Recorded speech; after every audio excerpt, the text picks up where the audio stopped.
Halo teman-teman, selamat datang di podcast Bukan Saran Keuangan yang selalu ngobrol, pakai otak, ketawa pakai hati, dan hari ini kita akan membahas satu fenomena yang cukup bikin kaget banyak orang. Bali kok sepi? Iya, Bali. Pulau Dewata. Pulau yang biasanya macetnya lebih konsisten daripada janji diet kita. Tapi belakangan ini muncul satu kalimat yang sering terdengar. Bali sekarang lagi sepi ya? Dan ini bukan sepi karena hujan, bukan karena nyepi, tapi sepi yang bikin pedagang mikir, dan hotel mikir lebih keras lagi. Kalau kita bicara Bali, bayangan kita biasanya adalah pantai penuh turis, kafe antri, jalanan padat, dan bule naik motor tanpa helm sambil Google Maps. Tapi sekarang, beberapa area wisata terlihat lengang, kamar hotel kosong, restoran yang biasanya waiting list. Sekarang, silakan duduk di mana saja kak. Ini bukan berarti Bali kehilangan pesonanya.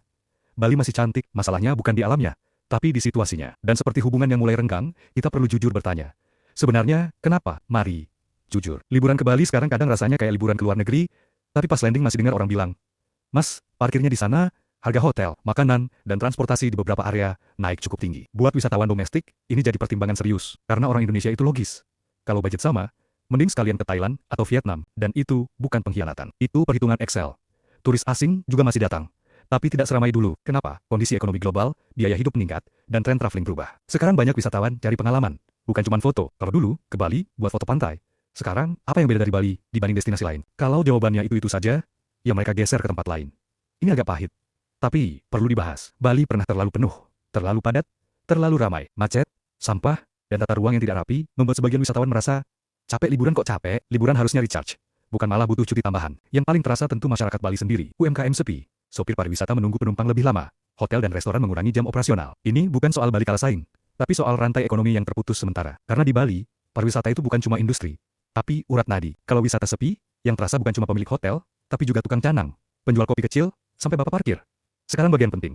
Apa solusinya? Pertama, fokus ke quality tourism.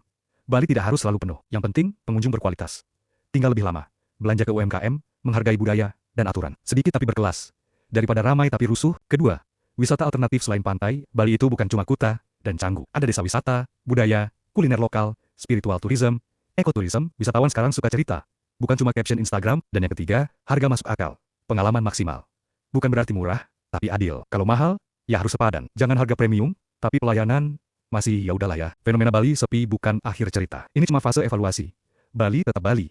Budayanya kuat, alamnya indah, dan daya tariknya, jujur aja, susah ditandingi. Mungkin sekarang Bali sedang bilang, aku capek rame terus, aku pengen ditata ulang dulu. Dan kalau penataan ini dilakukan dengan bijak, bukan tidak mungkin Bali akan kembali ramai. Tapi dengan cara yang lebih sehat. Karena Bali tidak perlu jadi tempat paling ramai di dunia.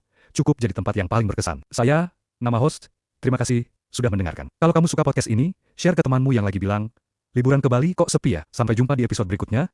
Dan ingat, liburan itu bukan soal kemana, tapi bagaimana kita menikmatinya.